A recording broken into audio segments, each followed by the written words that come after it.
동천의 가족들과 함께하는 기도 시간입니다. 기도, 성경 봉독, 말씀 선포, 기도 순서로 진행됩니다. 하나님과 긴밀한 교제 시간이 되기를 소망합니다. 기도하겠습니다. 아버지 하나님 감사합니다. 오늘도 이 시간 아버지의 말씀을 의지하여서 또 하루의 삶을 아버지 앞에 내려놓습니다.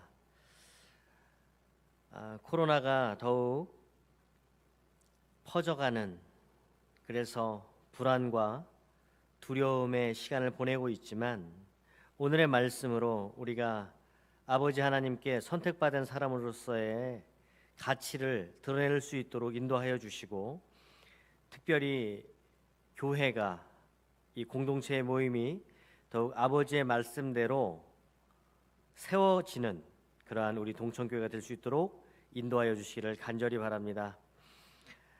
연말입니다. 많은 어려운 이들에게 손을 벌리고 그들을 안아주어야 될 시간에 우리가 이 전염병으로 인해서 주저하고 있지만 그들을 향한 마음과 그리고 어려운 사람들을 향한 기도가 아버지 하나님께로의 기도를 우리 게을리하지 않을 수 있도록 인도하여 주시기를 간절히 바랍니다. 오늘 하루의 삶을 또 아버지 앞에 맡기며 예수님의 이름으로 기도합니다. 아멘. 오늘 베드로후서 2장 10절에서 22절까지의 말씀을 여러분과 나누도록 하겠습니다. 신약성경 385면입니다. 베드로후서 2장 10절에서 22절. 특별히 육체를 따라 더러운 정욕 가운데서 행하며 주관하는 일을 멸시하는 자들에게는 형벌할 줄 아시느니라. 이들은 당돌하고 자긍하며 떨지 않고 영광 있는 자들을 비방하거니와 더 큰 힘과 능력을 가진 천사들도 주 앞에서 그들을 거슬러 비방하는 고발을 하지 아니하느니라. 그러나 이 사람들은 본래 잡혀 죽기 위하여 난 이성 없는 짐승 같아서 그 알지 못하는 것을 비방하고 그들의 멸망 가운데서 멸망을 당하며 불의의 값으로 불의를 당하며 낮에 즐기고 노는 것을 기쁘게 여기는 자들이니 전과 흠이라. 너희와 함께 연애할 때에 그들의 속임수로 즐기고 놀며 음심이 가득한 눈을 가지고 범죄하기를 그치지 아니하고 굳세지 못한 영혼들을 유혹하며 탐욕에 연단한 마음을 가진 자들이니 저주의 자식이라. 그들이 바른 길을 떠나 미혹되어 부올의 아들 발람의 길을 따르는도다. 그는 불의의 삭슬을 사랑하다가 자기의 불법으로 말미암아 책망을 받되 말하지 못하는 나귀가 사람의 소리로 말하며 이 선지자의 미친 행동을 저지하였느니라. 이 사람들은 물 없는 샘이요 광풍에 밀려가는 안개니 그들을 위하여 캄캄한 어둠이 예비되어 있나니 그들이 허탄한 자랑의 말을 토하며 그릇되게 행하는 사람들에게서 겨우 피한 자들을 음란함으로써 육체의 정욕 중에서 유혹하는도다. 그들에게 자유를 준다 하여도 자신들은 멸망의 종들이니 누구든지 진자는 이긴 자의 종이 됨이라. 만일 그들이 우리 주 되신 구주 예수 그리스도를 알므로 세상의 더러움을 피한 후에 다시 그 중에 얽매이고 지면 그 나중 형편이 처음보다 더 심하리니 의도를 안 후에 받은 거룩한 명령을 저버리는 것보다 알지 못하는 것이 도리어 그들에게 나으리라. 참된 속담에 이르기를 개가 그 토한 것에 돌아가고 돼지가 씻었다가 더러운 구덩이에 도로 누웠다 하는 말이 그들에게 응하였도다. 아멘. 베드로 전서는 외부적인 핍박, 그래서 여러분 로마나 그리스도인이 아닌 사람들에게 당하는 그런 핍박에 대해서 그리스도인들이 어떻게 대처할 것인가에 대해서 말씀을 합니다. 베드로 후서는 이제 내부적인 핍박, 그래서 교회 안에서의 분열에 대해서 어떻게 할 것인가를 다루고 있습니다. 오늘 말씀 자, 10절에서 16절까지를 보면 이 거짓 교사들의 영적인 그리고 도덕적인 부패성, 그래서 이 거짓 교사들이 받게 될 심판의 이유를 분명히 말하고 있습니다. 이들이 심판을 받게 되는 첫 번째 이유는 교만입니다. 그래서 여러분 10절에 보시면 특별히 육체를 따라 이렇게 나오고 있습니다. 베드로는 이러한 표현을 통해서 당시 교회 내에서 일어나고 있는 거짓 교사들이 어떠했는가를 말해주고 있습니다. 거짓 교사들은 성령으로 거듭나지 못한 자들이며 자기 마음 중심에 그리스도가 아닌 탐욕적인 옛 모습이 자리 잡고 있습니다. 멸망을 재촉하는 삶입니다. 육체를 따라, 말씀을 따라 살지 않고 그들은 육체를 따라 살았다는 것입니다.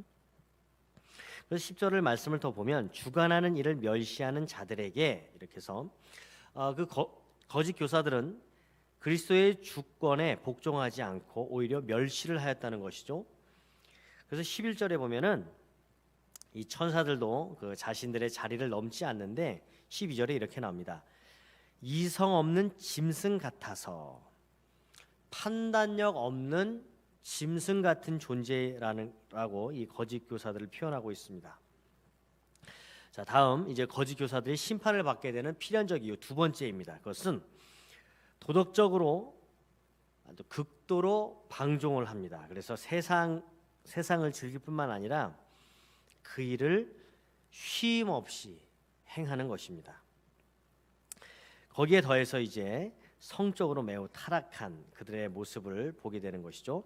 13절에 보면 너희와 함께 연회할 때에 그들의 속임수로 즐기고 놀며. 자, 거짓 교사들이 교회에 들어와서 이 그리스도인들의 이 모임에 참여를 해서 하나님 말씀에 의지해서 구별된 모임의 자리가 아니라 육체의 쾌락을 탐닉하는 그런 기회로 삼는 모임으로 전락시키는 그들의 이 거짓 교사들의 모습을 나타내고 있습니다. 그래서 이 심판을 받게 될 필연적인 두 번째 이유가 극도의 방종한 삶이 되겠고요.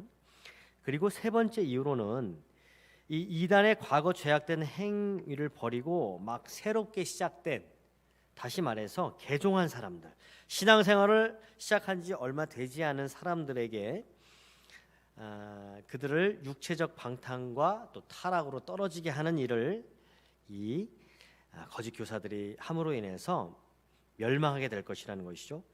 자, 18절을 보시겠습니다. 그들이 허탄한 자랑의 말을 토하며 그릇되게 행하는 사람들에게 겨우 피한 사람들을 음란으로서 육체의 정욕 중에 유혹하는도다. 아무 내용도 가치도 없는 말을 마치 크게 유익하고 가치 있는 말처럼 불려서 말한다는 뜻입니다. 그래서 거짓 교사들의 이 가르침의 속성이죠. 아무런 가치가 없는데 가치 있는 듯. 그렇지만 그것은 정말 빈말인 것입니다. 그래서 이제 19절에 보면 그들에게 자유를 준다 하여도 자신들은 멸망의 종들이니 누구든지 진 자는 이긴 자의 종이 됨이라. 참된 자유가 아닌 멸망으로 가기 전에 누리는 한정적인 자유로서의 방종을 말합니다. 그러니까 쾌락으로 시작됐지만 그 끝은 멸망으로 마무리된다는 것입니다. 그래서 이어지는 17절에서 22절까지 여러분 말씀을 보면 이제 거짓 교사들이 그 미혹에 빠진 자들과 함께 최후의 그 상태를 개와 돼지로 비교를 하고 있습니다. 간접적으로 이 그리스도인들이 거짓 교사들에게 미혹되는 그런 어리석음을 범하지 않도록 경계를 하는 그런 메시지를 주고 있는데 22절에 이렇게 나옵니다. 참된 속담에 이르기를 개가 그 토하였던 것에 돌아가고 돼지가 씻었다가 더러운 구덩이에 도로 누웠다 하는 말이 그에게 응하였도다 라고 나옵니다. 잠언 26장 11절의 그 인용으로 개가 자신이 토한 것을 도로 먹는다는 그 잠언의 말씀, 그리고 돼지가 더러운 시궁창으로 도로 눕는 자는 그 당시의 속담을 가지고 나쁜 것을 떠났다가 다시 나쁜 것으로 돌아가는 것을 이렇게 되풀이하는 그런 어리석고 미련한 모습을 비유적으로 베드로는 설명을 하고 있습니다. 자, 여러분, 오늘 본문을 통해서 여전히 오늘날에도 수많은 이단들이 있음을 여러분 알고 계실 겁니다. 교회사를 보면 교회가 핍박받고 어려운 때에 이단들이 득세하지 않습니다. 교회가 평안할 때에 그들은 만연하게 되죠. 그래서 지금 우리가 살아가고 있는 시절은 이 교회가 평안한 시절입니다. 그래서 많은 이단들이 지금 우리 주변에 있습니다. 자, 이러한 때에 우리가 이단에 대해서 그들을 구별하는 법, 많은 방법이 있을 겁니다. 또 그들과 논쟁도 할 수가 있고, 하지만 여러분, 말씀을 기준으로 한다면 그들의 이 이론들 그리고 그런 사설들이 옳지 않음을 금방 구별해낼 수 있습니다. 그리고 오늘 말씀에서처럼 이 신앙생활을 시작한 지 얼마 안 되는 이들을 우리는 적극적으로 권면하고 그들이 이러한 이단들에게 노출되지 않도록, 또는 노출되었을 때 바로 신앙의 공동체에서 바르게 신앙생활을 할 수 있도록 우리는 그렇게 도움을 주어야 되는 것이죠. 코로나로 인해서 신천지라는 조직이 굉장히 세상 밖으로 나오는 그런 계기는 되었습니다. 그래서 여러 가지 그들의 안 좋은 모습들, 그리고 옳지 못한 모습들, 하지만 신천지 교회 이렇게 나오잖아요. 하나님을 섬기지 않는 사람들이 봤을 때는 똑같은 교회일 뿐이지 다른 어떤 차별성은 크게 있지 않은 것처럼 보입니다. 그렇기 때문에 여러분, 오늘 이 베드로후서 2장 10절에서 21절의 말씀으로 이 거짓 교사들이 교회 안에서의 어떠한 영향력을 발휘할 때에 우리는 그것을 말씀으로 처단을 해야 되겠고, 특별히 수없이 많은 이단들이 계속 나올 거예요. 그럴 때마다 우리가 그들을 이길 수 있는 이 신앙적인 성숙함, 그리고 말씀을 중심으로 하는 우리의 삶, 그것이 바탕이 될 때에 많은 어려움이 있고 힘듦이 있고 또한 혼란이 가중될지라도 여러분, 하나님의 말씀으로 우리는 승리의 자리에 있을 수 있으리라 그렇게 믿습니다. 그래서 여러분, 오늘 말씀으로 승리하는 여러분이 되기를 예수님의 이름으로 축복합니다. 오늘 말씀으로 기도하시고 여러분 가지고 계신 기도 제목으로 기도하시길 바랍니다. 기도하시겠습니다.